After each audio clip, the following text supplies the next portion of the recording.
નમસ્કાર, આપ જોઈ રહ્યા છો નેશન પ્લસ ન્યૂઝ. હું છું આપની સાથે હેતલ ભગત. અમરેલી જિલ્લાના સાવરકુંડલાના હાથસણી રોડ પર આવેલ માનવ મંદિર આશ્રમની 60 જેટલી મનોરોગી બહેનો દ્વારા રાજકોટ ગેમ ઝોન અગ્નિકાંડમાં મૃતકોને શ્રદ્ધાંજલિ અર્પણ કરવામાં આવી હતી.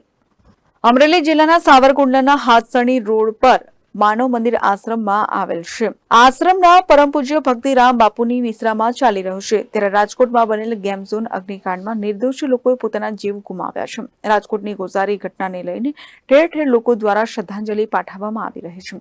ત્યારે માનવ મંદિર આશ્રમના સંત શિરોમણી ભક્તિરામ બાપુની નિશ્રામાં 60 જેટલી મનોરોગી બહેનોએ રાજકોટ ગેમ ઝોન અગ્નિકાંડમાં મૃત્યુ પામેલા મૃતકોને શ્રદ્ધાંજલિ અર્પણ કરી હતી. મનોરોગી બહેનો દ્વારા મૃતકોને શ્રદ્ધાંજલિ પાઠવવા કેન્ડલ માર્ચ યોજી પ્રાર્થના કરાઈ હતી.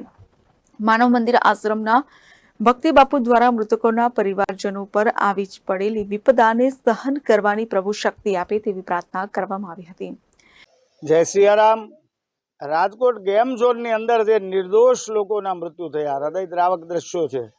કેવા નાના કુમળા બાળકોના પણ મૃત્યુ થયા છે. આ બધું જોઈ ખૂબ જ વ્યતીત થઈ અમારા માનવ મંદિરમાં સમગ્ર હરિના બાળકો મનોરોગી બહેનોને સાથે બેસી ભગવાનના નામનું સ્મરણ કર્યું. દિવગંત આત્માઓના આત્મકલ્યાણાર્થે શ્રદ્ધાંજલિ આપી.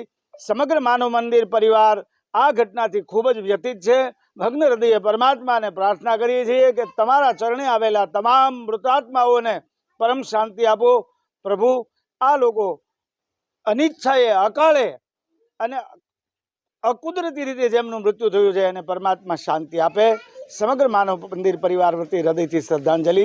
જય Siyaram. Dharmesh Mehta, Nation Plus News, Rajula.